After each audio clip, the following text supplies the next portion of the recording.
Meus amados irmãos, graça e paz de Jesus Cristo, nosso Salvador, essa paz que excede todo o nosso entendimento, possa preencher nossas vidas durante essa caminhada, nesses dias de isolamento social, que o Senhor nos ajude a crescer na sua graça.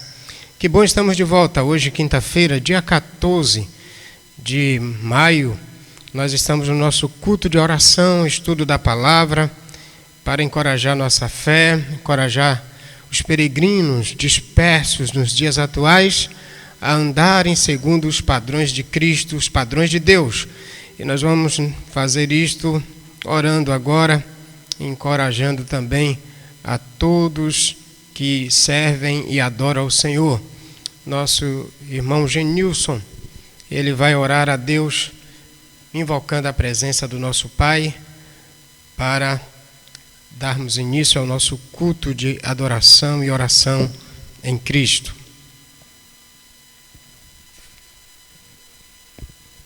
Graças e paz, meus irmãos, vamos orar. Querido Deus e Pai, soberano e eterno Senhor e Salvador, a Ti toda a honra, toda a glória e todo o louvor. Muito obrigado, Pai, pela graça que o Senhor tem nos dado, pelos dias de chuva que o Senhor tem nos dado. Obrigado porque o Senhor está conosco e, diante de todas as situações vividas, nós reconhecemos a Tua presença e entendemos que o Senhor é Deus. Amém. Por isso é que nós cultuamos a Ti. E para isso pedimos acesso a Ti, força, sabedoria e discernimento para cultuarmos o perfeito louvor ao Senhor e adorarmos a Ti como deve e da forma que o Senhor se alegra. Amém, que o nosso Deus. culto chegue até o Teu altar e que o Senhor seja exaltado com isso. Em nome de Jesus. Amém. Amém. Obrigado, irmão Genilson. Nós vamos prosseguir, queridos. Quero encorajar os meus amados irmãos. Um alô aí para todos os irmãos da igreja. A nossa irmã Maria de Lourdes, que está se recuperando. Nossa irmã Grossa. Nossa irmã Maria da Luz Soares. As duas Soares. Um abraço forte nessas irmãs.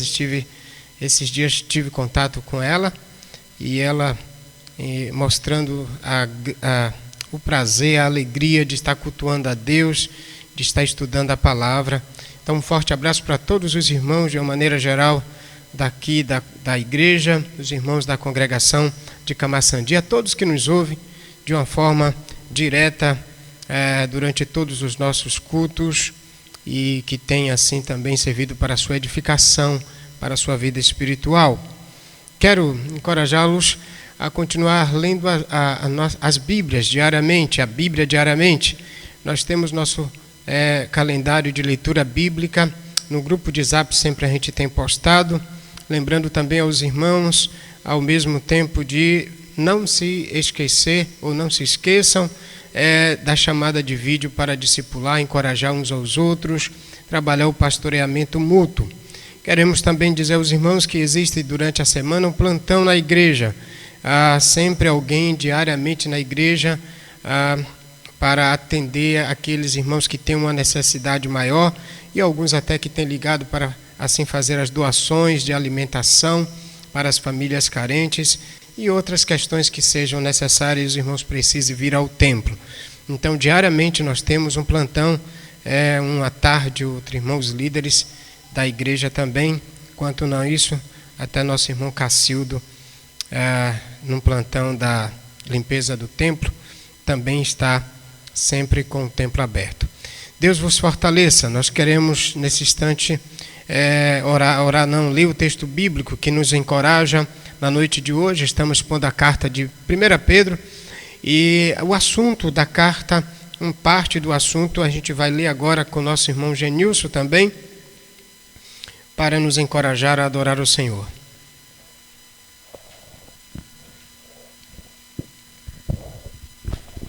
Vamos ler o texto, 1 Pedro, o capítulo 2, versículos 11 e 12 é o texto que nós vamos ler. Amados, exorto-vos como a peregrinos e estrangeiros a vos absterdes dos desejos carnais que combatem contra a alma. seja correto o vosso procedimento entre os gentios, para que, naquilo que falam mal de vós, como se fossem praticantes do mal, os observarem as vossas boas obras, glorifiquem a Deus no dia da visitação.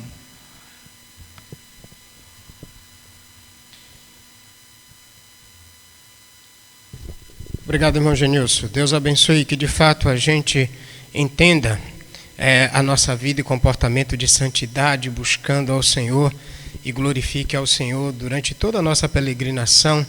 E assim nós entendemos que só com um amigo bem chegado, como Jesus é o nosso grande amigo, tem um hino do cantor cristão que fala sobre isso, e nós vamos cantar o grande amigo, Jesus, aquele que nos encoraja, aquele que nos salvou, aquele que também preserva por meio da graça de Deus as nossas vidas durante toda a peregrinação, a caminhada cristã. Vamos cantar 155 do cantor cristão. Você pode acompanhar aí pela tela, ou também você pode abrir o seu cantor cristão no número 155. Marcelo e Gorete hoje vão nos conduzir a esse cântico de adoração e de submissão ao Senhor.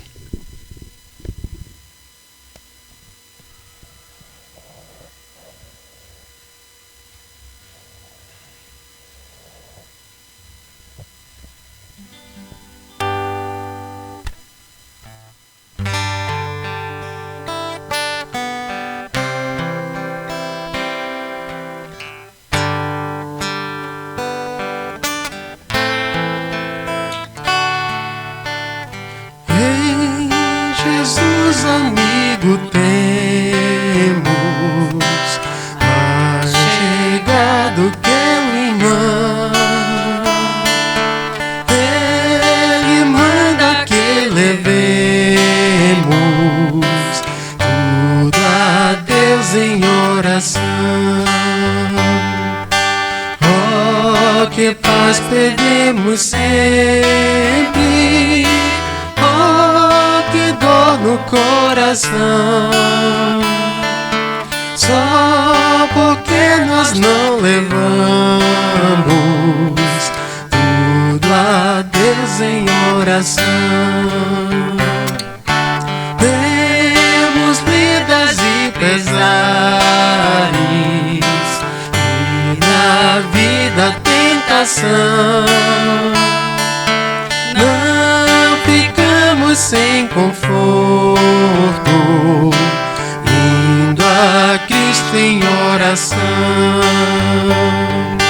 Haverá um outro amigo de tão grande compaixão.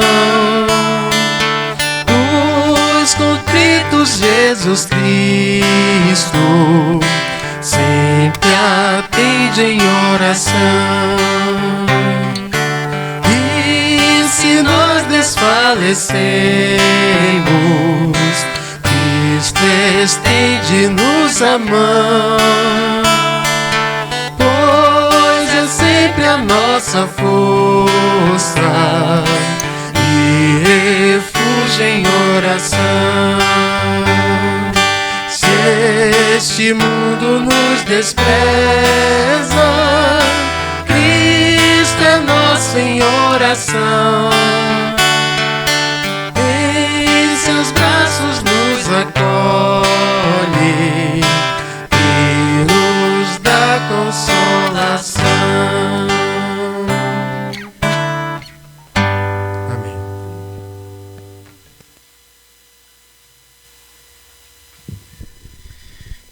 Que maravilha a gente entender que Deus, em Cristo, em seus braços, nos acolhe e nos dá consolo, tranquiliza a nossa vida durante toda a nossa caminhada. Que nesses dias seu coração esteja pleno de Deus, pleno de Cristo, cheios da graça desse nosso bom Mestre, nosso Senhor, e que possa te ajudar a, durante toda essa jornada, nesses dias de isolamento, nas suas lutas fora desse contexto de pandemia, que nada venha tirar o sossego, a paz de Cristo, que excede todo entendimento e coração. Ele é o bom amigo, Ele está com você, Ele está comigo, Ele está conosco, e nós devemos ter essa convicção e louvá-lo por isso.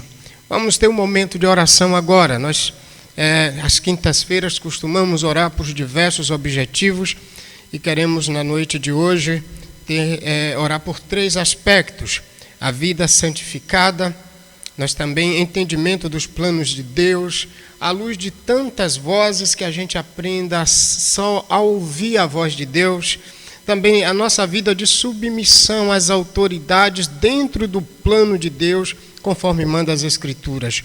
Mas ao mesmo tempo vamos orar também por essa situação de pandemia, a pedir a Deus que no plano dele, não que encurte, porque tudo está dentro dos planos de Deus, mas que nos ajude a entender cada situação desse período de pandemia e que nossos corações glorifiquem a Ele da maneira mais variada possível, à luz da direção do seu Espírito.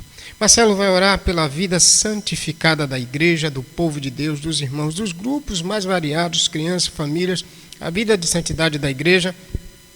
Vou pedir ao nosso irmão Binho, já gravando aí o assunto, para orar pelo o entendimento dos planos de Deus em nossas vidas, o entendimento dos planos de Deus, e nosso irmão Genilson vai orar pela vida de submissão às autoridades. Vamos ter esse momento de oração. Você agora, se puder, sentado, acompanhe, não converse agora, chame a atenção de sua família, seu amigo, a pessoa que está do seu lado, e nós vamos orar. Marcelo, ora pela vida de santificação, a vida santificada da igreja. Oremos. Amado Deus, nós te agradecemos, Senhor, por este momento em sua presença. Obrigado. Abrimos agora, Senhor, os nossos corações e colocamos as nossas petições diante do teu altar. Amém. E pedimos, Senhor, pela vida de santificação da tua igreja, Pai. Amém. Que os líderes, que pais, que jovens, que crianças, adolescentes, todos os grupos, Senhor, possam dar verdadeiro testemunho de cristãos. Amém. Que possam santificar suas vidas, sobretudo neste momento que estamos passando agora. Amém, que eles Deus. possam ser exemplos, verdadeiros exemplos, e se afastem do mal. Nós sabemos, Deus. Senhor, que o mundo tenta nos afligir, o mundo tenta nos conquistar. Ele tenta colocar diante de nós tudo aquilo que agrada o nosso coração, mas que nós possamos fazer o contrário, Senhor. Não aquilo que agrada o nosso coração, mas aquilo que vem da tua boca, aquilo que vem da tua palavra, aquilo que Amém. agrada o coração do Senhor, Pai. Amém, Deus. Nos ajuda, Pai, a ter vida de santidade diante do teu altar. Nos ajuda, Senhor, a ter compromisso com a tua palavra, compromisso com o compartilhamento, com a propagação do teu evangelho, e que cada um de nós possa ser arauto do teu reino, Amém. anunciando a boa nova da salvação por meio do teu Filho Jesus Cristo. Amém. Obrigado, Senhor, por este momento, e assim nós oramos, no nome de Jesus. Amém. Amém. Nosso irmão Marinaldo vai orar agora pelo entendimento dos planos de Deus, que nossos corações estejam bem conscientes dos planos de Deus nessa época. Oremos. Senhor Deus, Pai Santo, Pai querido, nesta noite, Pai, nós estamos aqui para apenas cultuar o seu santo nome, Obrigado. para te exaltar o teu santo nome, Pai. Amém. Deus, nesta noite, Pai, nós te pedimos o teu Santo Espírito, para que possa, Deus, nos ajudar a nós sermos fiéis à tua palavra. Amém. Que nós não possamos, ó Pai, ó Deus, mudar a sua palavra. Que nós possamos realmente viver a sua palavra cada dia mais, Pai. Amém. Deus, nós vemos que a tua palavra diz, lá no livro de Jó 42, versículo 1, que nenhum dos seus planos pode ser impedido. É verdade. Deus, que os teus planos, Pai, aqui nesta terra possa se cumprir, Pai. Amém. O Senhor não é o filho do homem para que possa mentir. Tudo que está escrito na sua palavra vai se cumprir, Pai. Amém. E nós cremos na sua palavra, Deus. Deus, no nome de Cristo, que todos os projetos do Senhor aqui nesta terra, que o Senhor continue levando a sua igreja a ter uma vida santa, a ter uma vida sincera diante de Ti, Pai. Amém. Para que o Teu povo realmente possa guardar a sua palavra, viver o seu reino a cada dia, Pai, dentro de nós. Amém. Deus, no nome de Jesus, que o Senhor, que o homem nenhum possa impedir o teu agir. Nós sabemos que o seu plano vai se cumprir aqui nesta terra. Amém. E que nós possamos realmente, Pai, crer, acreditar, Pai, que nenhum homem pode mudar o que está escrito, Pai. Vai se cumprir, é isso que nós cremos em Cristo Jesus, que o Filho do homem, do Altíssimo Deus, virá nas nuvens e todo olho verá o Filho de Deus. Que nós possamos estar preparados a cada dia para honrar o teu santo nome em Cristo Jesus. Amém. Amém. Amém. Vamos acompanhar então o irmão Genilson orando também pela nossa vida de submissão às autoridades à luz da palavra de Deus. Vamos orar. Querido Deus e Pai, eterno Senhor e Salvador, nosso Deus, nosso modelo, nosso exemplo de vida, o Senhor Jesus Cristo, quando veio à terra, demonstrou para nós a forma real de submissão, sujeitando-se ao Senhor em todos os aspectos, sujeitando-se às autoridades humanas dentro das legalidades ordeiras, que não fere a tua palavra. E o teu apóstolo Pedro deixou escrito na tua palavra, dizendo que nós devemos sujeitar a toda a autoridade humana. Esse é um dever de todo cristão. Todo o que entende, ouve e guarda a tua palavra e segue os ensinos que o Senhor deixou registrado nela, ele entende que deve ser submisso às autoridades. Sim. Por isso que nós estamos vivendo diante dessa pandemia e em alguns aspectos nós entendemos que devemos ser submissos às autoridades, porque elas são constituídas por Ti. Amém. O Senhor é o nosso governo. E nós nos submetemos à autoridade, como Pedro diz, por causa do Senhor. E como o Senhor é o nosso governo, nós estamos debaixo dos teus ensinos, das tuas verdades, e assim acolhemos a obediência por causa do teu nome, para que o Senhor seja glorificado, o teu nome seja honrado. E a tua palavra diz que os governos são instituídos pelo Senhor. Amém. Nós devemos orar por eles e pedimos ao Senhor pelos cristãos do Brasil que sejam submissos às autoridades dentro da ordem legal da tua palavra. Amém. E que cada um tenha no seu coração a ideia de submissão por causa do Senhor. Amém. Olhando para Jesus Cristo, que é o nosso modelo de vida, e que o Senhor, Pai, sempre tem sido a fonte de referência para nós. Amém. E se o Senhor mesmo diz que nós devemos ser submissos, nós não podemos desobedecer. Por isso, nos ajuda a ser submisso às autoridades de forma legal e sempre honrando e glorificando o teu nome, apresentando a tua palavra aos necessitados. E peço ao Senhor que trabalhe no coração das autoridades, para que administrem o país da forma que o Senhor deseja, Amém. Da forma que o Senhor ordena, da forma Amém. Que o Senhor tem instruído. E temos certeza que o Senhor é quem constituiu os líderes, os governos que nós temos. Amém.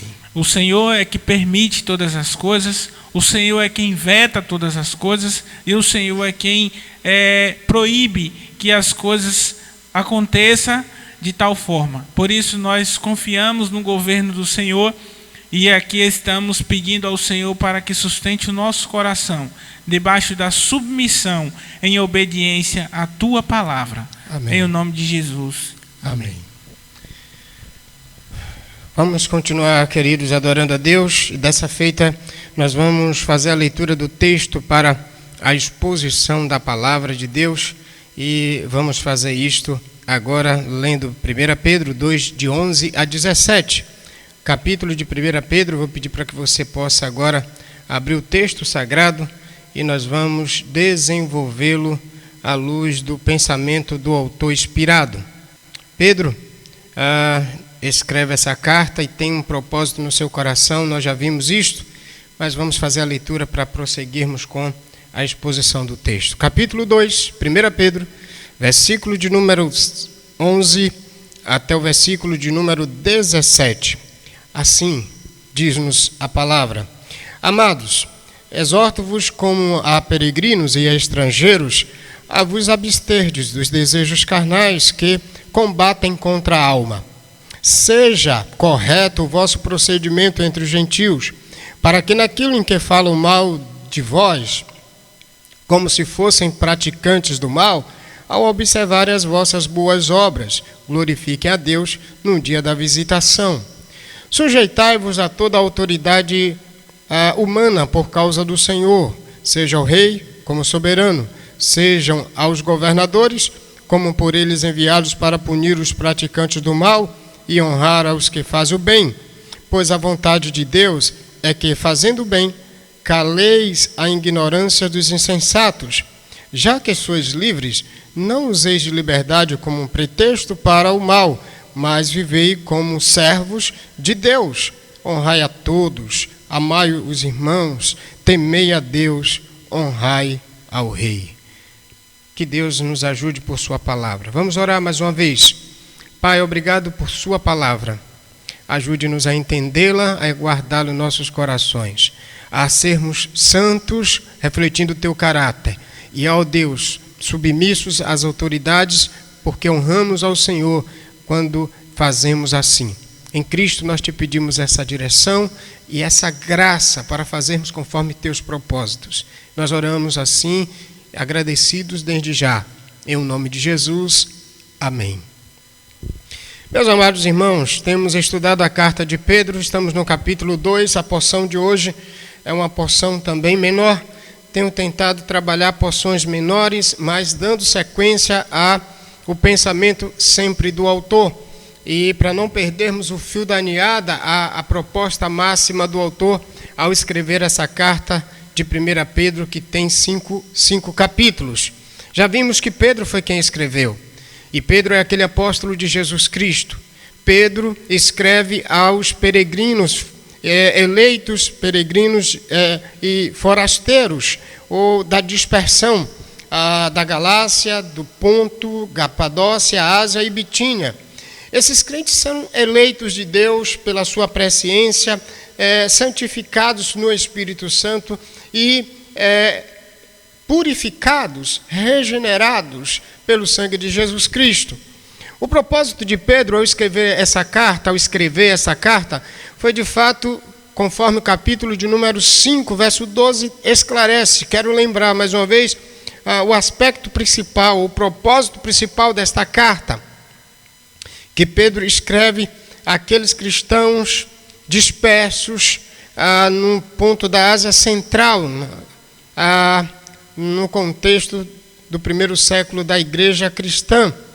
Então nós encontramos no 5:12 de Pedro a ideia do propósito desta carta. Ele diz, portanto, por intermédio de Silvano, que considero o nosso fiel irmão, escrevo de forma abreviada, exortando e testemunhando que esta é a verdadeira graça de Deus, nela permanecei firmes. Então o propósito da carta de Pedro é encorajar irmãos cristãos eleitos, salvos, santificados por Deus em Cristo, através do seu Espírito Santo, que eles pudessem estar firmes na graça, permanecendo seguros na fé de Jesus Cristo. E isso apesar que o contexto era um contexto complexo, era um contexto de perseguição. Provavelmente o cenário era o cenário do imperador Nero, período do apóstolo Pedro, período também do apóstolo Paulo. Esse imperador, inclusive, ele é o que manda matar o apóstolo Paulo, corta o pescoço do apóstolo Paulo, depois de um período numa prisão em Roma. E o que é interessante é que nesse cenário os crentes perseguidos, eles são dispersos, eles são espalhados por toda essa parte central da Ásia Menor. E nesse cenário, Pedro agora intencionalmente escreve para encorajá-los na fé. Em dias difíceis, é importante a gente entender que os ensinos dos apóstolos, eles são a base fundamental, e vimos isso em Judas dias atrás, é a base fundamental para encorajar a igreja. A igreja, firmada na doutrina dos apóstolos, ela vai passar por todas as circunstâncias da vida cristã, da jornada, da peregrinação cristã. E aí, dias passados, na quinta última passada, nós estudamos do verso de número 1 até o verso de número 10, os eleitos edificados e consagrados por Cristo anunciam as grandezas de Deus. Esses eleitos consagrados precisavam entender a vida santa deles, pautada em Cristo, uma vez que eles foram edificados na pedra fundamental, no Cristo, a pedra eleita fundamental de esquina, e a ideia principal de esquina, a ideia é que esses crentes, agora fundamentados nesse edifício, nesse novo templo em Cristo Jesus, consagrados, anunciassem as grandezas de Deus. E parece que agora o apóstolo Pedro vai mostrar como eles, diante da vida consagrada, edificada em Cristo, agora iriam espalhar as grandezas de Deus. A sequência do pensamento de Pedro é que agora traz para a gente a ideia de como eles vão fazer isso, espalhar a grandeza de Deus por intermédio de um comportamento sólido, firme, convicto na pessoa, na estrutura, na pedra angular que é Jesus Cristo. Vamos verificar então a grande ideia, o resumo desse pedaço de texto que dá sequência ao pensamento do autor sagrado. Do versículo 11 até o versículo de número 17, a vida cristã abnegada e submissa dos peregrinos mostra ao mundo o temor ao Senhor. Presta atenção, porque agora Pedro vai descrever sobre a vida cristã abnegada e submissa dos peregrinos.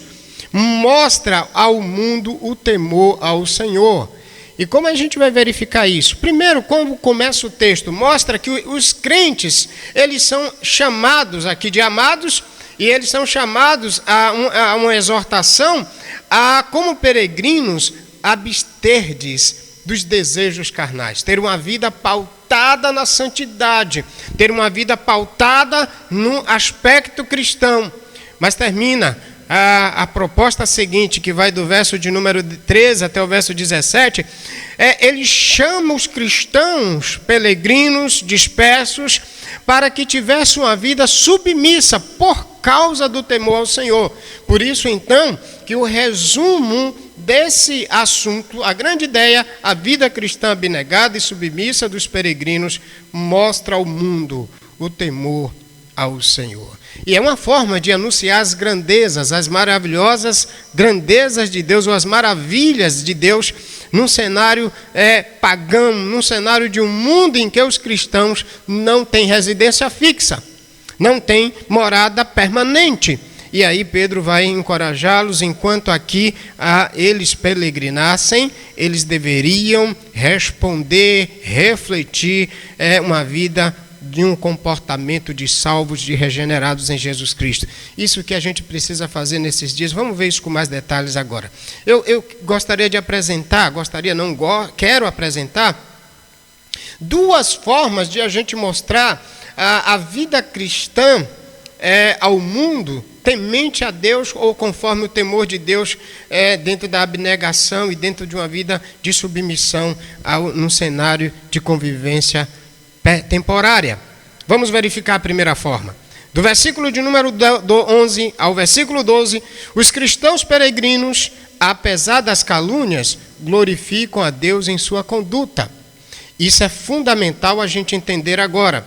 Eu quero didaticamente trabalhar esse aspecto de exposição, por isso que a gente está com pedaços de textos menores, mas para você entender o aspecto direcional do pensamento do autor e para onde o autor está levando esses peregrinos dispersos lá da Ásia Central, da parte central da Ásia Menor, no cenário do primeiro século.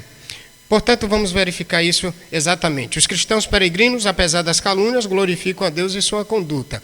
E a primeira forma que ele vai mostrar aqui, trazer para a gente, ele vai chamar de novo os cristãos de peregrinos. Essa frase, peregrinos forasteiros, repete muitas vezes no cenário da carta. E aí a gente vai entender que a ideia de peregrino exatamente são aqueles que não têm morada nem residência fixa. Vimos dias passados que esses crentes peregrinos são aqueles que de fato saíram da sua pátria e foram morar em um outro local, em um outro país, por causa de uma perseguição no cenário do contexto da igreja do primeiro século. E esses crentes, então, espalhados, mesmo espalhados, Pedro está dizendo para eles que eles são eleitos, que eles são santificados, que eles são purificados por Deus, através do Espírito Santo, através também do Filho Jesus. E agora, eles precisavam mostrar essa conduta de crentes consagrados, edificados na rocha que é Jesus Cristo. E aí há uma exortação. Primeiro aspecto é uma exortação à vida de santidade, mesmo que no cenário de, às vezes, até sofresse difamação e calúnia. Por isso ele começa: exorto-vos como a peregrinos, disperseiros, pessoas que não têm residência fixa nessa terra. E ele diz assim: olha, eu quero que vocês se abstenham dos desejos carnais e evitem dos desejos carnais que combatem contra a alma. Os dispersos e peregrinos, e essa característica de peregrino é uma característica dos servos de Deus em todos os contextos da Bíblia. E eu vou mostrar para você, por exemplo, a gente vai verificar que essas palavras aqui de peregrinos empregadas, elas vão descrever os filhos de Israel quando eram escravos estrangeiros na terra do Egito, antes de entrar na terra prometida, conforme Atos 13:7 vai nos ensinar. Então, todos aqueles, num contexto do Antigo Testamento, como por exemplo também Abraão, que foi peregrino em terra estrangeira, mas buscava aquela terra, aquela cidade cujo Deus era o arquiteto e construtor, conforme Hebreus 11, de 9 a 10. Então, no cenário do Antigo Testamento, aqueles que foram chamados por Deus tiveram uma vida de peregrinação até o momento em que Deus os coloca no local onde tinha prometido a Abraão, nessa aliança. E Deus os chama Abraão lá da Babilônia, tira ele daquele contexto de muita depravação e idolatria e pede para que ele agora pudesse peregrinar. Interessante que à luz de Hebreus 12, até Gênesis 12, até Gênesis 25, nós encontramos que Abraão, quando Deus o chamou, ele tinha 75 anos no capítulo 12 de Gênesis.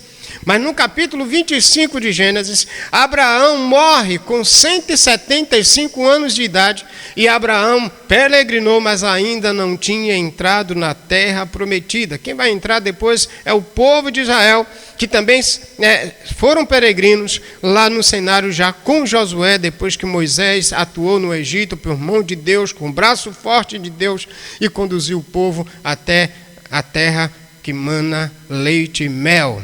E eles são peregrinos, eles são dispersos, são forasteiros, significa dizer, já é uma menção clara, maior da Bíblia, nesse cenário aqui de Pedro, mostrando que também os cristãos são caracterizados como peregrinos, pessoas que não têm residência fixa aqui na terra. Nós não temos morada, nossa pátria não é essa pátria chamada Brasil, essa é uma pátria temporária, onde nós, com o corpo ainda pecaminoso, corruptível, desastroso, contrário à natureza de Deus, que o tempo todo luta contra a natureza espiritual, para vivermos assim uma batalha travada dia e noite, até aquele momento em que Cristo voltará e nos levará a um corpo incorruptível na terra permanente, para a pátria permanente, para a pátria desejada por todos os cristãos salvos e regenerados. O que é interessante é que agora ele está dizendo que, semelhantemente àqueles do passado, que agora somos peregrinos, no cenário de Pedro, eles são peregrinos, eles precisavam, durante todo esse tempo da peregrinação, ter uma vida que refletisse o caráter santo de Deus. Dias passados a gente viu, e aí é chamado lá no capítulo de número 1, a partir do versículo de número 13, até o versículo de número 22, nós vimos que os cristãos devem refletir o caráter santo de Deus, através da pessoa de Jesus Cristo. E o que é interessante é que no verso 17 do capítulo 1 ele diz: e andai com temor durante o tempo da vossa peregrinação, se chamais de Pai aquele que julga segundo as obras de cada um, sem discriminação de pessoas. A nossa vida cristã, semelhante à vida dos peregrinos dispersos lá do ponto da Ásia Central, do ponto central da Ásia Menor, durante toda a caminhada cristã, onde a gente não tem pátria permanente aqui, a gente precisa ter uma vida compatível com a vida de salvo. A gente precisa ter uma vida compatível com a vida de consagrados ao Senhor, edificados, purificados, santificados no Senhor, à luz de como começa a carta mostrando que de fato os crentes em Cristo são. E veja que agora esses peregrinos precisam ter dois desafios aqui nos versos 11 e 12. O primeiro desafio está dentro de uma exortação e que vem com a ideia de imperativo, é que evitem como estrangeiros, eles devem evitar, guardar-se dos desejos carnais. O aspecto aqui de evitar e abandonar os desejos carnais evitem as paixões da carne. Esse é um grande desafio para todos os cristãos de todas as épocas. Por isso que Deus separou Abraão, e durante a peregrinação Deus disse para Abraão não se misturar com as nações e nem os hábitos das nações pagãs. E talvez aqui até um princípio bíblico, muito dentro de uma teologia bíblica maior, esse cenário de um crente até não contrair um matrimônio, um casamento com uma pessoa que não tem o mesmo princípio de fé que ele tenha. Porque há um cenário de vida completamente distante e separada uma da outra em relação à vida de santidade. Nunca uma pessoa que não tem o Espírito Santo de Deus, não é regenerado, ela vai desejar viver um padrão de santidade. Se para um cristão no Senhor já não é fácil, se para um cristão genuíno, fundamentado na pedra angular que é Jesus Cristo, já não é fácil, e não se deve exigir, nunca deve exigir que uma pessoa não cristã tenha o mesmo caráter, a mesma personalidade, o mesmo buscar de uma vida santificada. Eu queria descrever um pouco, e eis aí o aspecto da proposta da exposição, é que a gente entenda de fato o pano de fundo e entenda também o princípio do texto. O que significa evitar as paixões carnais? Esse texto, essa ideia de abster-des dos desejos carnais, ou tem versões que diz paixões carnais, é evitar o desejo da natureza humana, ou seja, uma natureza separada de Deus. Quando nós nos entregamos e fomos fundamentados por Deus em Cristo, a gente perde a natureza humana. Devemos evitar os desejos e as práticas dessa natureza humana pecaminosa, porque agora nós, segundo Paulo vai trazer esse princípio, nós temos agora uma nova vestimenta, fomos vestidos de santidade e justiça em Deus através de Cristo. Portanto, evitar aqui as paixões, quando ele fala aqui de evitar paixões, ele não fala de pecados da carne, geralmente aqui logo podemos pensar em pecado do sexo ou pecado sexual. Mas no Novo Testamento, essa mesma expressão abrange muito mais do que apenas pecados sexuais. Na verdade, Paulo parece que vai abranger melhor e mais amplamente esse sentido de abster-se dos desejos carnais ou das obras da carne. O que são obras da carne ou desejos carnais? Eu gostaria que você abrisse o texto bíblico comigo de Gálatas 5:19, voltando um pouquinho às páginas das Escrituras, e nós vamos encontrar lá em Gálatas, o livro de Gálatas, a carta aos Gálatas, capítulo 5, a partir do verso de número 19, a gente encontra o apóstolo Paulo mostrar a luta entre a carne e o espírito, as obras da carne e o fruto do espírito, e como há uma luta entre o andar em espírito e o andar nas obras da carne, nos desejos da carne. a partir do verso 19 de Gálatas 5, então ele diz: as obras da carne são evidentes.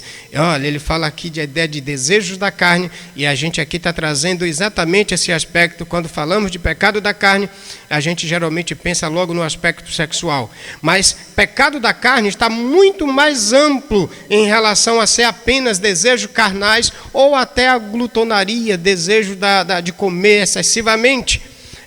Quando Paulo fala aqui as obras da carne, ele diz são evidentes, a saber, quais são as obras da carne? Ele fala de imoralidade, esse é um aspecto. Impureza,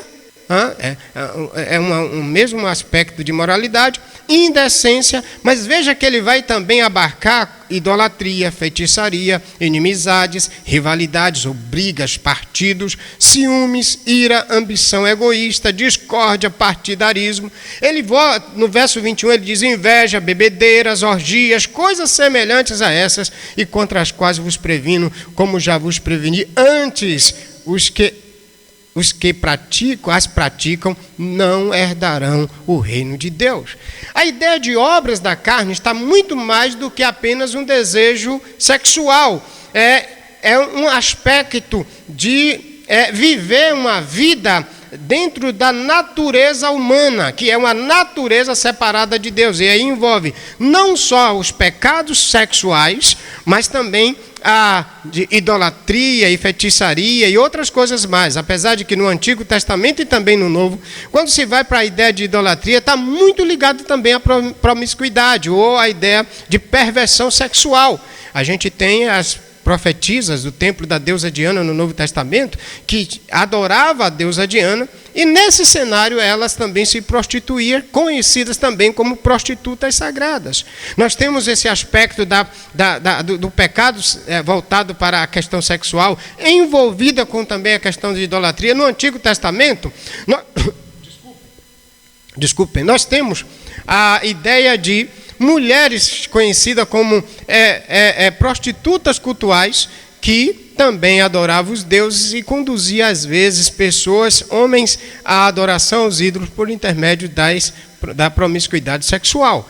E aí o que é que Pedro aqui está deixando claro? Que os regenerados em Jesus Cristo, os chamados eleitos de Deus, santificados pelo Espírito para a obediência, eles precisavam abster-se, evitar uma vida promiscuamente sexual, ou uma vida separada de Deus, ou a natureza humana separada de Deus. Isso requer dizer uma vida de santidade, à luz do capítulo 1 ainda, quando diz seja santo, Deus, usando o termo do Antigo Testamento, sede santo em todo o vosso procedimento. Isso significa dizer, irmãos, que enquanto peregrinos, enquanto cristãos aqui na terra, a gente precisa ter uma vida compatível com a vida de Deus. Isso contrasta com o seguinte: há muitos que pensam por aí que você pode ser um cristão, aceita Jesus, no cenário, levantou a mão, creu em Cristo, foi uma igreja, depois então é salvo, foi batizado, o nome está no rol de membros, e agora, uma vez que você já foi salvo, você pode viver de qualquer jeito, de qualquer maneira, porque a sua vida de salvação agora já está garantida. Isso é uma vida descompatibilizada com o princípio cristão, com o ensino bíblico. Porque uma vida cristã precisa responder ao caráter de Cristo, refletir o caráter de Cristo em toda a peregrinação, em tempo de pandemia, em tempo de crise financeira, em tempo de escassez, em tempo de perseguição, em tempo de democracia, em tempo de monarquia. Não importa o sistema de governo, não importa as circunstâncias que se viva. E ele diz, olha, evitem as paixões da carne, que luta contra a alma. Essa palavra alma vem da ideia de respiração, fôlego de vida, ou seja, que luta contra o espírito. E é isso que inclusive vemos em Gálatas 5,16, mas eu afirmo, andai pelo espírito e nunca satisfarei os desejos da carne. Aquele que já tem uma vida espiritual garantida em Cristo, precisa abster-se, precisa guardar-se, precisa evitar a vida da natureza humana separada de Deus. Agora você, como a natureza divina, separada do mundo, precisa entender que tem que responder espiritualmente à luz do caráter de Cristo. Então, um cristão, ele é salvo não para fazer o que deseja, ele não é livre para fazer o que deseja, mas ele é livre para fazer o que Deus deseja, de forma voluntária e agradável para a glória do Senhor. No verso então de número 11, os salvos lutam contra a vida carnal em todo o tempo da peregrinação. E isso aqui já nos chama a uma ideia muito clara. Não importa o contexto de vida em que a gente esteja, fomos chamados para ser santos. Fomos chamados para termos uma vida completamente distante de uma natureza pecaminosa, embora haja uma luta diária e constante em nossa natureza, em nossas vidas. Um velho homem e o novo homem brigando diuturnamente. E aí, a seguinte motivo que ele vai dizer na exortação, vai trazer na exortação: sejam corretos em vosso procedimento entre os gentios. E mesmo que o seu procedimento correto, naquilo que eles falarem mal, e o texto vai agora trazer para aqui, para que naquilo que eles falam mal de vós, como se fosses praticantes do mal, ao observar as vossas boas obras, glorifica a Deus no dia da sua visitação. Os crentes precisam ser corretos, andar em santidade de vida, porque mesmo diante de um cenário que eles sejam difamados, e no cenário da igreja, inclusive, por causa da vida de boas obras dos cristãos, tanto da igreja primitiva, quanto no contexto da igreja do povo de Deus no Antigo Testamento, em alguns momentos o povo de Deus era difamado por mostrar a vida caracterizada em boas obras. Eu vou lhe dar um exemplo no Antigo Testamento com clareza. Você lembra de Daniel, servo temente a Deus, que fazia tudo direitinho?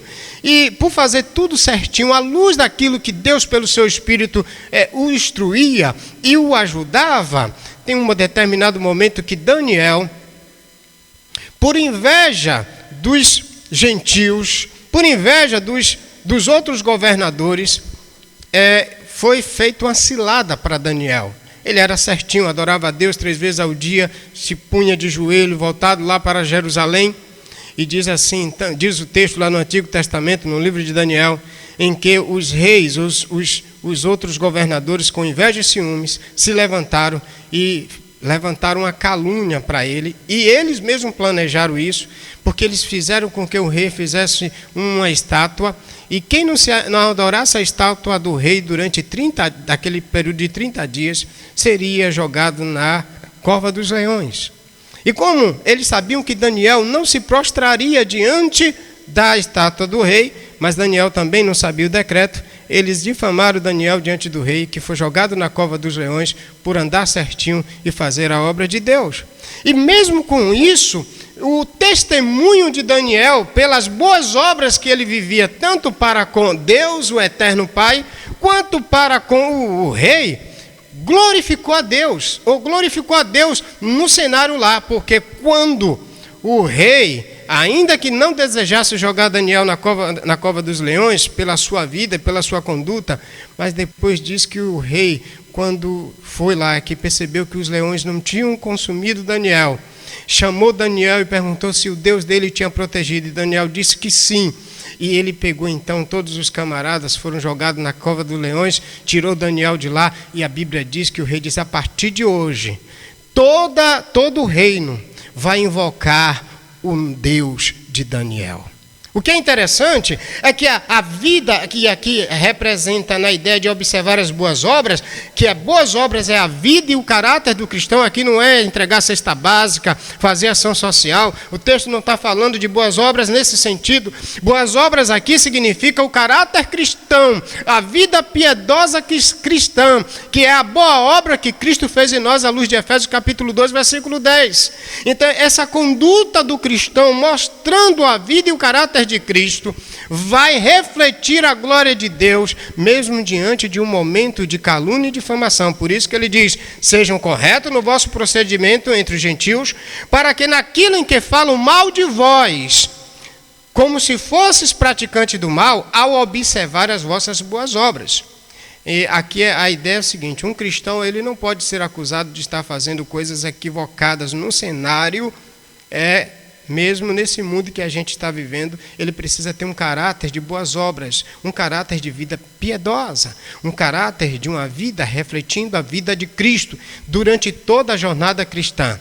E daí então tem um seguinte aspecto: crente não se envolve em tramamóia. Crente não põe dinheiro na cueca e depois faz uma oração a Deus. Dia desses atrás, um período atrás, eu vi dizer num processo de corrupção no cenário brasileiro da política.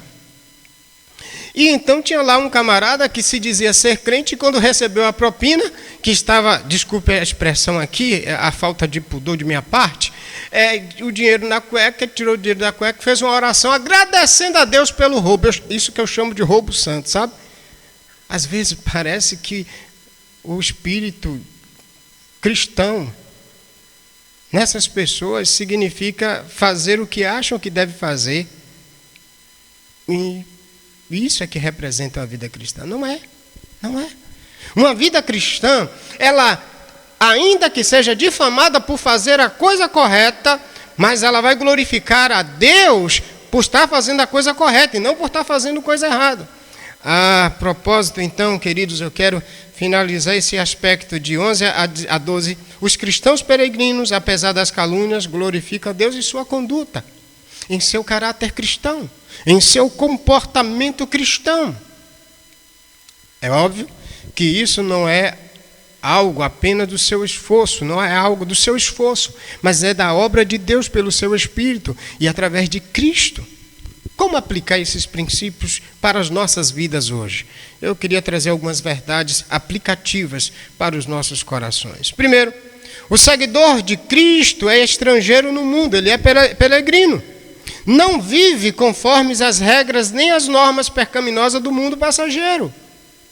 As regras pecaminosas do mundo passageiro não cabem na vida, na conduta de boas obras dos cristãos.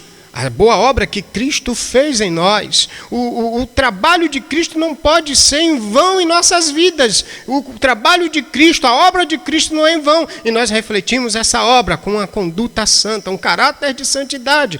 E no caráter de santidade de uma vida cristã baseada na rocha, firmada na rocha, não há espaço para imoralidade ou todo tipo, qualquer tipo de pecado da natureza separada de Deus.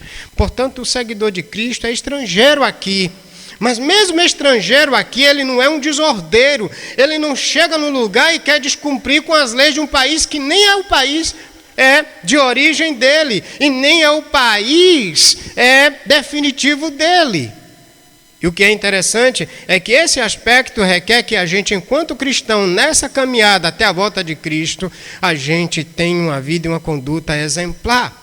O seguidor de Cristo é cidadão do reino de Deus e deve guiar sua vida segundo as regras desse reino. As regras que guiam a vida do cidadão do reino de Deus são as regras do reino de Deus, e não as regras que são incompatíveis com o reino de Deus nesta terra temporária, nessa pátria temporária. E eu queria nessa noite, irmãos, de uma forma muito aplicativa, local e de cenário de contexto, trazer um assunto que possa até causar desconforto para você. Eu tenho um pedido a Deus, sabe? Que nesses dias, no aspecto do auxílio emergencial, olhe para mim agora, onde está me assistindo, que você seja um crente correto nesse cenário do auxílio emergencial jogado pelo governo para a sociedade. A gente tem ouvido muitas notícias nos jornais de que pessoas fraudaram, deram informações equivocadas para receberem o valor de 600 ou o valor de 1.200. Tantas notícias já nos jornais de muita gente que fizeram isso. Nós cristãos nunca devemos ir por essas regras. Existem as regras para as pessoas que têm direito ao auxílio.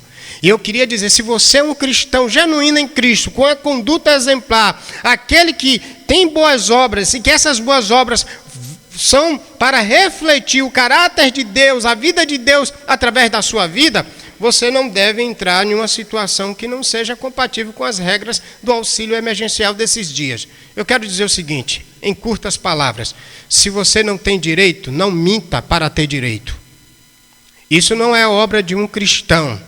E como diz até o movimento pentecostal, isso é obra de engano.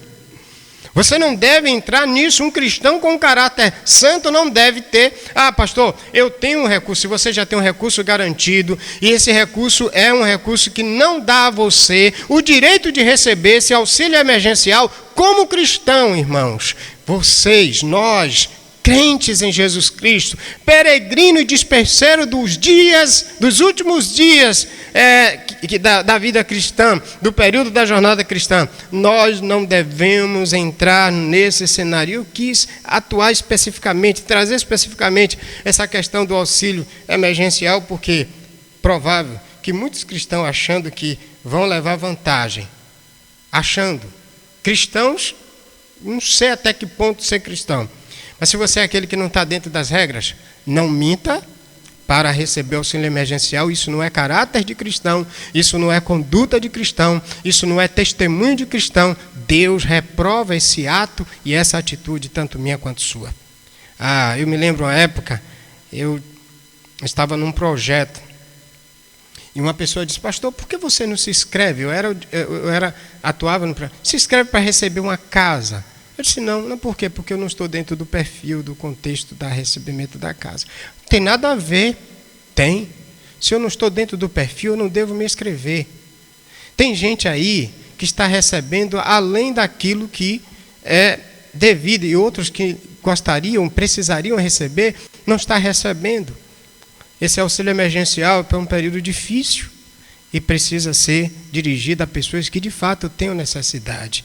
Então, você que é cristão, não entre se você não está dentro das regras. Isso não é comportamento de um crente participante do reino de Deus. O cristão, então, reside sobre a terra, mas não está em sua residência permanente. Enquanto a gente anda, peregrina, a gente tem que ser santo. E eu lembro de Deus chamando Abraão, isso no contexto maior das Escrituras. Parece-me que lá no capítulo 15 de Gênesis, ele diz: Abraão, anda em minha presença e ser perfeito, ser santo. Reflita o caráter de Deus nesses dias. Talvez você possa até estar dizendo: pastor, é porque eu estou me precavendo, eu vou botar e se eu ganhar, vai complementar o que eu já ganho, e eu vou ganhar mais. Mas pode ter pessoas que não foram contempladas e não tem nem o que você tem. Então pense bem nisso, se você é um cristão genuíno. E talvez, vou lhe dar até um conselho mais diretivo: se você é um daqueles que se inscreveu sem estar dentro das regras, papel de cristão, devolve. Desescreve, como diz o outro, e seja um cristão honesto, até debaixo d'água, até debaixo da pandemia do coronavírus. Portanto, o melhor argumento em favor do cristianismo é um verdadeiro cristão. A mais poderosa força missionária é a vida de cada cristão, com um viver justo, digno de uma transformação de boas obras em Cristo Jesus. Segundo aspecto, para a gente ir para a finalização desse texto, é exatamente os versículos 13 a versículo de número 17. Esse trecho tem a mesma proposta, com pequena mudança de assunto. Há comportamento santo num contexto de ímpios, mesmo que seja difamado, um comportamento que evite a natureza pecaminosa e os desejos da carne. Cá, uma vida de submissão num cenário de oposição e num cenário em que exija deles uma conduta exemplar à luz das leis constituídas. Portanto, ele começa dizendo assim, 13 a 17, ele vai trazer um assunto bem claro. Deixa eu trazer a grande ideia logo do 13 a 17. A submissão dos cristãos às autoridades expressa temor a Deus.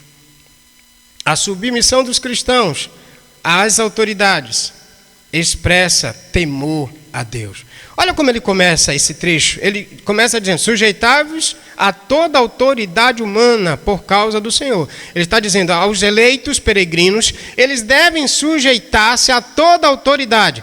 Qual o motivo? Qual é a causa? O motivo, autoridades civis em diferentes níveis são instrumentos de Deus.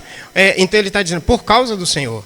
E ele vai dizer que exatamente as autoridades em diferentes contextos, em todos os níveis, são instrumentos de Deus. E a gente precisa se submeter. E veja que ele termina mostrando exatamente no 17 isso. Honrai a todos. E ele diz: temei a Deus, honrai ao rei. O temor a Deus, o medo de Deus, leva você a ser submisso às autoridades. Portanto, a submissão dos cristãos às autoridades expressa o temor ao Senhor, o temor de Deus. E então nós vamos desenvolver isso de 17 até o verso de 13 a 17, e esse texto já começa mostrando a razão pela qual os cristãos devem ser submissos é por causa do temor ao Senhor. A causa, o motivo é Deus. Então ele vai dizer aqui, olha, submetei-vos ou sujeitai-vos a toda autoridade humana por causa do Senhor. E eu quero explicar esse aspecto da submissão às autoridades, até porque está havendo uma confusão, principalmente nesses dias. Colher um ensejo, inclusive, é um cenário muito salutar, muito propício para explicar esse assunto. A gente tem hoje crentes envolvidos com políticas, difamando as autoridades de uma maneira muito não permitida pela palavra de Deus.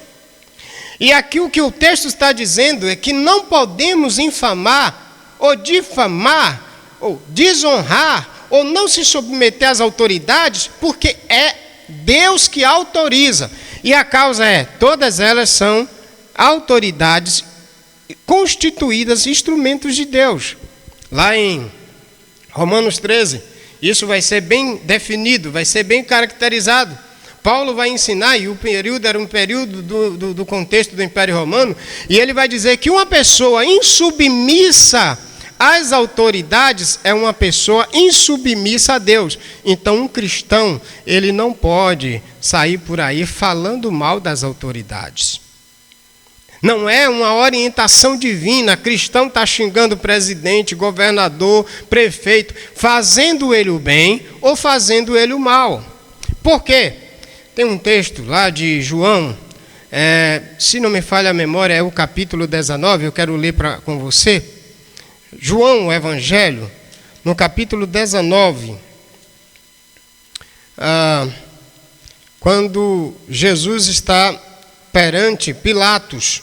E nesse cenário de Jesus perante Pilatos, Pilatos se apresenta como autoridade diante de Jesus. E olha o que é que Jesus vai dizer. Olha o que é que Jesus vai dizer. 19, a partir do verso 7 de João. Mas os judeus lhe responderam: nós temos uma lei, de acordo com essa lei, ele deve morrer. Cristo deveria morrer, pois declarou-se ser filho de Deus. Isso era uma blasfêmia. No verso 8, ouvindo isso, Pilatos, que era o governador, ficou ainda mais atemorizado. E entrando outra vez num palácio, perguntou a Jesus: de onde vens? Mas Jesus não lhe deu resposta alguma.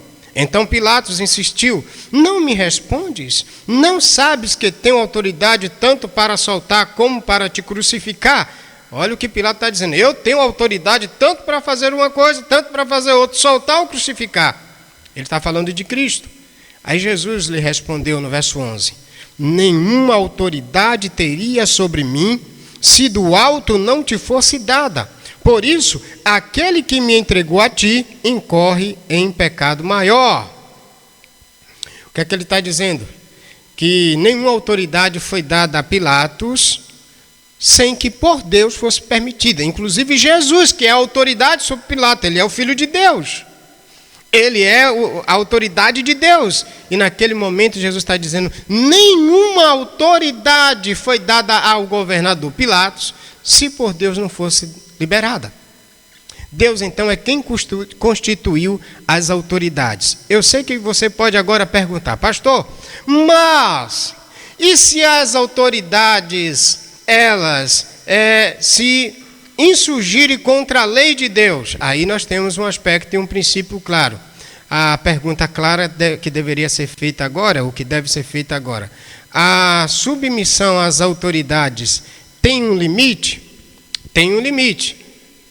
Tem sim, à luz da Bíblia. Vou lhe provar isso em Atos, capítulo de número 4, no versículo de número 17, no versículo 17 a 20. Abra comigo mais uma vez nesse texto, Atos, o livro de Atos. No capítulo de número 4, a partir do verso 17, nós temos 2 textos em Atos que trazem esse fundamento e a compreensão exata disto. E aí a gente vai encontrar isso aqui agora. Capítulo 4, 17 a 20. Olha o que é que diz. Atos, capítulo 4, 17 a 20. Mas para que isso não se divulgue mais entre o povo, vamos ameaçá-los para que agora em diante ninguém mais fale neste nome. Pedro e João, os apóstolos, foram colocados debaixo da autoridade do Sinédrio. Eles estão diante do Sinédrio. Veja que o versículo 15 diz isso. Todavia, depois de mandá-los sair do Sinédrio, começaram a debater entre si. O Sinédrio, que é a corte máxima no contexto judaico daquela época, o Supremo Tribunal Federal dos judeus, seria isso, o Sinédrio. Pedro e João diante do Sinédrio, e nesse cenário de Pedro e João diante do Sinédrio, eles vão agora chamá-los. Veja o verso 18. Chamando-os, ordenaram-lhe expressamente que não falassem nem ensinassem em nome de Jesus. Agora veja que Jesus tinha dito a Pedro e os demais apóstolos: ide pregar o evangelho a toda criatura. Receberei vocês a autoridade do Espírito Santo e vão ser minhas testemunhas. Era a ordem de Deus que eles testemunhassem. O Sinédrio agora chega para eles e diz: calem a boca. Não fale mais no nome de Jesus Cristo. Mas, respondendo Pedro, verso de número 19, Pedro e João lhes disseram: julgai se é justo diante de Deus dar ouvido a vós ou a Deus. Verso 20, pois não podemos deixar de falar das coisas que temos visto, vimos e ouvimos. Jesus tinha mandado testemunhar no poder do Espírito Santo.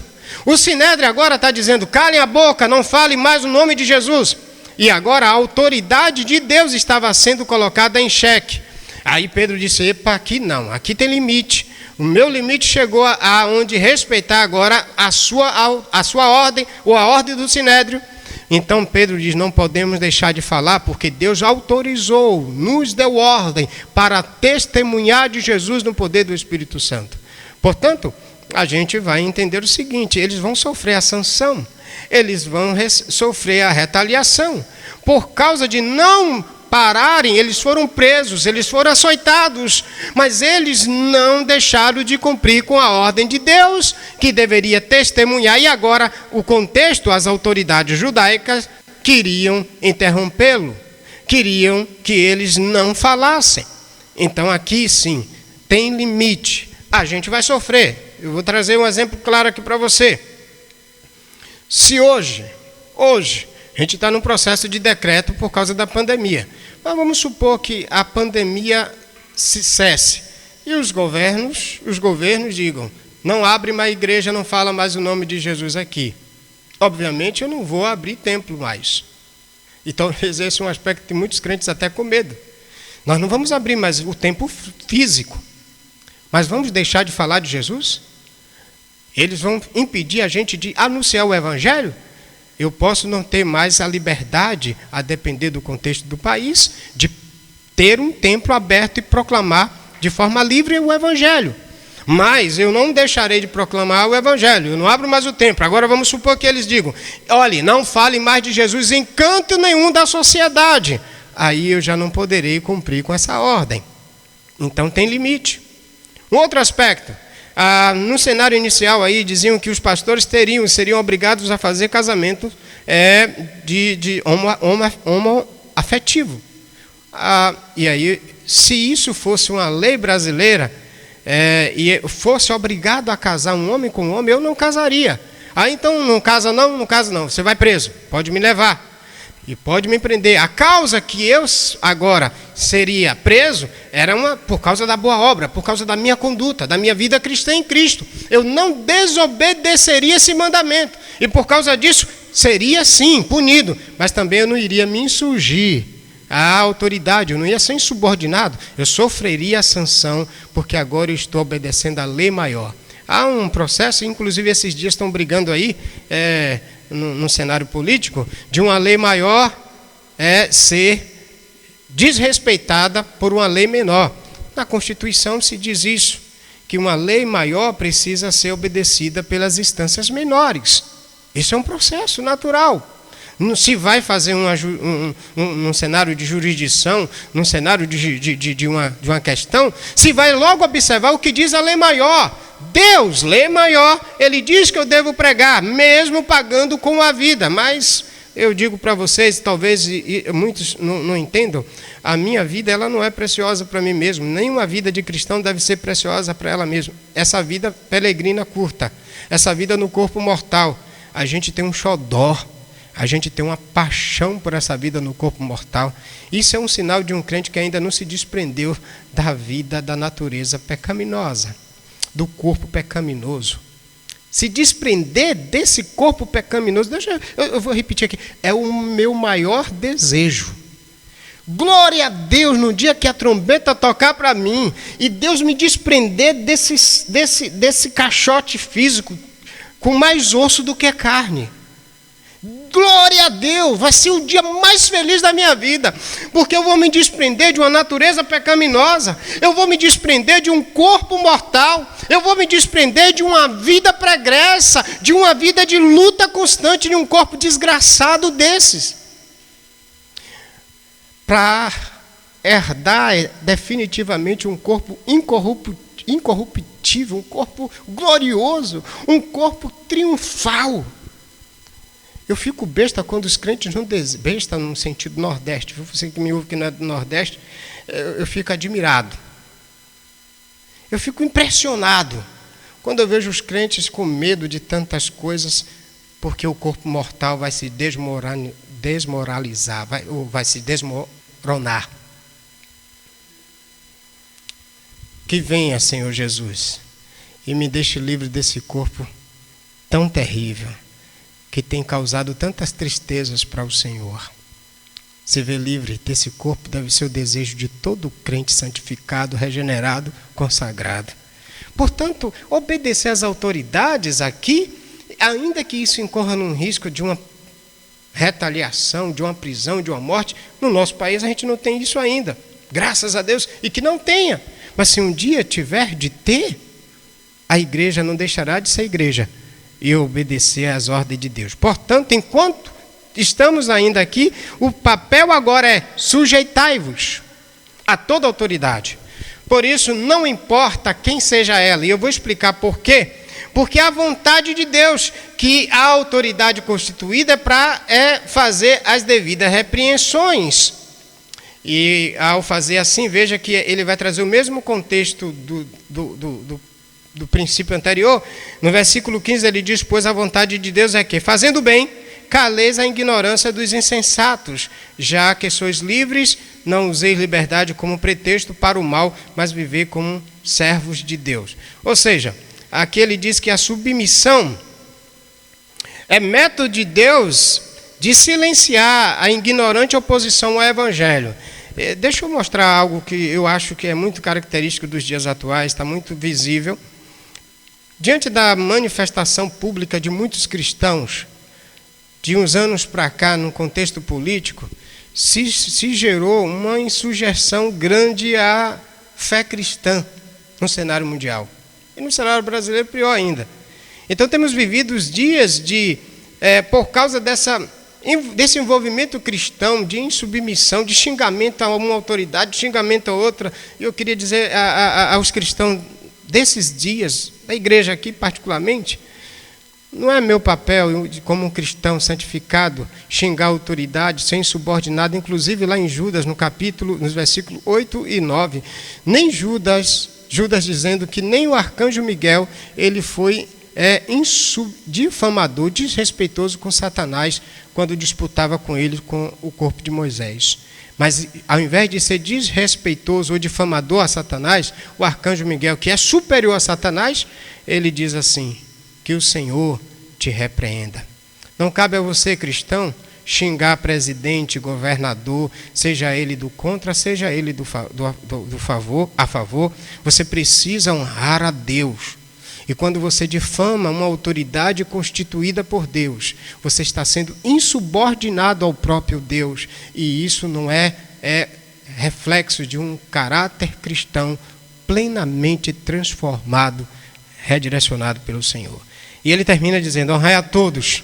E a ideia é parte do individual para o coletivo. Tratai a todos com honra. E aí ele vai dizer: amai os irmãos. Então, quando é que a gente trata um irmão honrosamente? Quando a gente ama, não sendo desrespeitoso. Inclusive, às vezes, até na hora de brincar, tem alguns momentos que a gente é desrespeitoso com o caráter do irmão, de um irmão. E sabe como isso, às vezes, reflete muito hoje num comportamento e num caráter cristão? Deixa-me trazer um assunto. Hoje, tudo na internet é motivo de zombaria, de escarnecimento. Uma pessoa faz uma coisa errada, imediatamente é gravado e é colocado em exposição. Eu quero apelar para os meus irmãos. Eu evito, às vezes, nos grupos de WhatsApp, tem gente que manda coisa de alguém sendo escarnecido. Às vezes é um pastor, às vezes é uma autoridade. Cuidado com o que você faz com qualquer autoridade constituída por Deus. Não é aqui a ideia de ameaçar você que está... Não. Cuidado com o que você fala de qualquer autoridade constituída por Deus. Muito cuidado, Deus não se agrada disso. E um cristão com caráter divinamente consagrado, edificado em Cristo, não tem isso. Então, na internet hoje se usa muito o seguinte: uma pessoa faz uma coisa errada, parece aquela sessão das pegadinhas, e aí expõe a pessoa. Deixa eu fazer uma pergunta: você gostaria que você fosse exposto em um vídeo, ainda que fosse de 5, 10 minutos, no cenário mundial, onde todo mundo ri? Isso é escarnecer, gente. Isso é zombar. Isso é não honrar. Por isso que o texto está dizendo aqui: honrai a todos. Amai o irmão. E se você ama, você não vai querer ver o seu irmão escarnecido, zombado. E isso está sendo muito natural, inclusive nos grupos de cristãos. Peço aos meus amados irmãos que nem por brincadeira façam isso. Em grupo de zap, no grupo de família, em qualquer grupo. Graças a Deus, na igreja a gente evita muito isso. E no grupo de zap, olha, aqui é grupo para edificar a vida. Eu gosto daquele texto bíblico de Filipenses: tudo que é honesto, tudo que é puro, tudo que é de boa fama, nisto. Se há louvor nisto, pensai. Que Deus nos ajude a gente honrar uns aos outros, porque aqui ele vai mostrar que a submissão, o temor ao Senhor, leva a uma vida de um caráter, um comportamento de honra em todas as classes. Honrai a todos. E quando ele diz honrai a todos, ele parte de indivíduo para coletivo, do individual para o coletivo. Ele está falando: amai os irmãos. Uma forma de honrar é amar os irmãos. Temei a Deus. E aí ele está dizendo: se submetam a Deus. Honrai ao rei.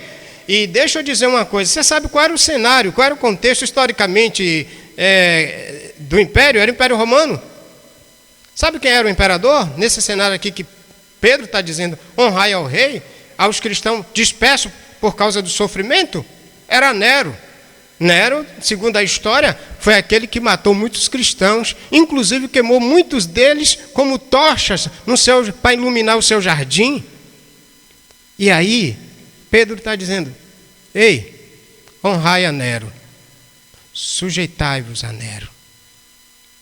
Aí tem cristão que diz: não, pastor, esse cara é um assassino de crente, foi um assassino de crente. Vamos supor que os cristãos pensassem dessa forma. Pedro não está dando argumento de que eles poderiam ter a possibilidade de não ser submissos. Aqui não importa se ele faça o bem ou faça o mal, sujeição. A submissão se expressa em todos os níveis de relacionamento cristão. Honrando é amando, amar é honrar, e aqui Pedro está exatamente pontuando isso para os cristãos.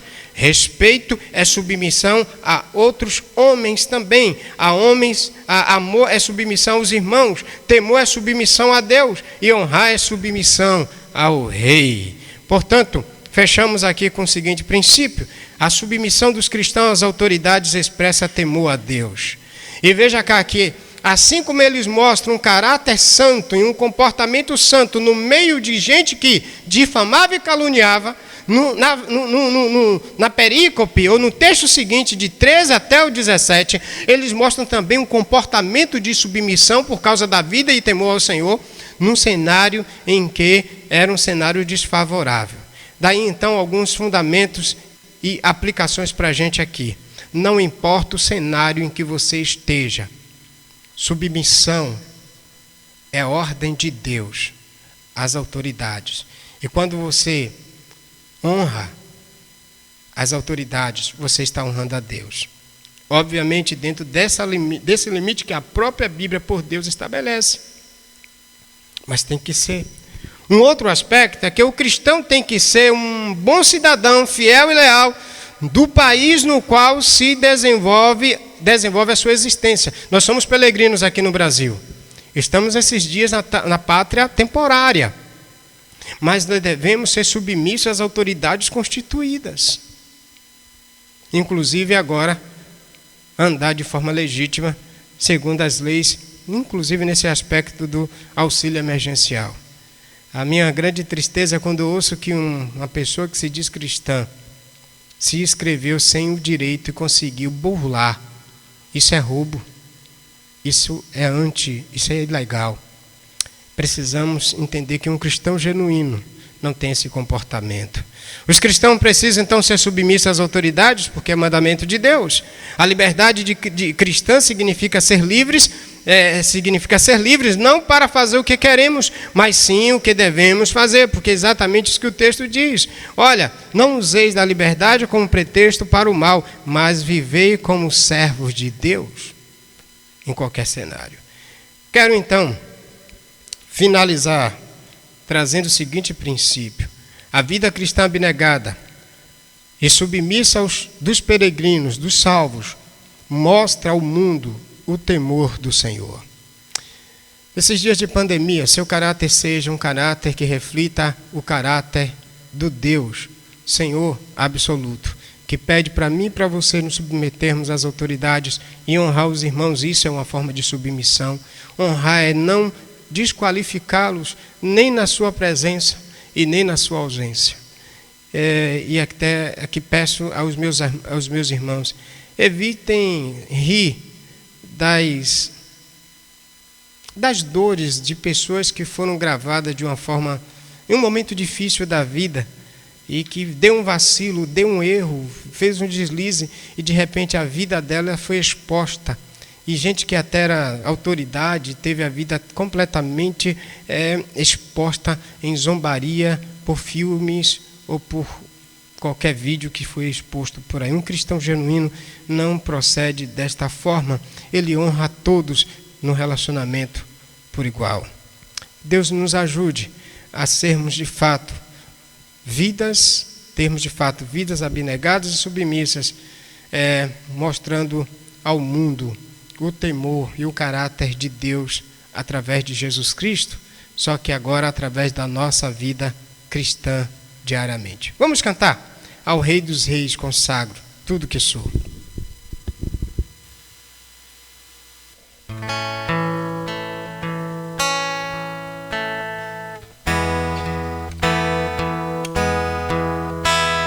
Ao Rei dos Reis consagro tudo o que sou, de gratos louvores transborda o meu coração. A minha vida eu entrego nas tuas mãos, meu Senhor, pra te exaltar com todo o meu amor. Eu te louvarei conforme a tua justiça e cantarei mais altíssimo, celebrarei a Ti, ó Deus, com meu viver. Cantarei, contarei as Tuas obras, pois por Tuas mãos foram criados terra, céu e mar e todo ser. E neles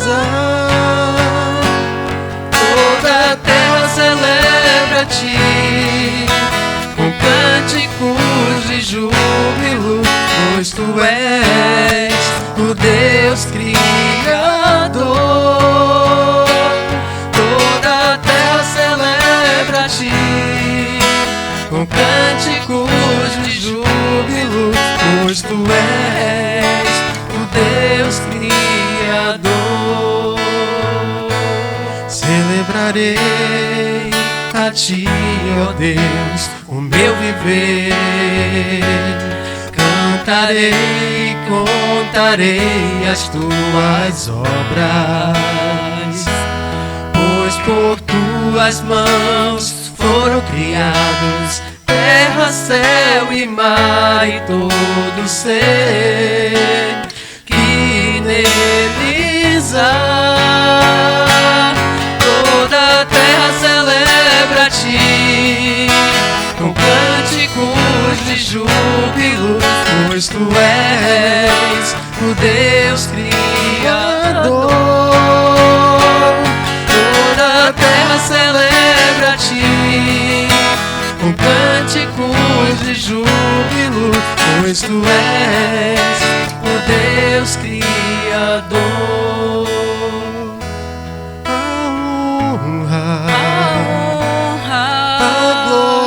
A glória,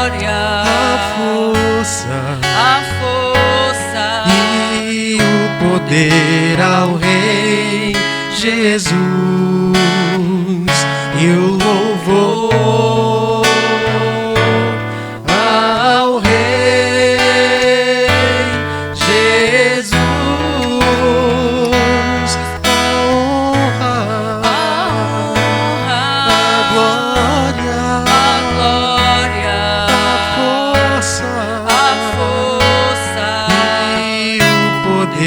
Ao Rei Jesus, e o louvor ao Rei Jesus, a honra. Amém.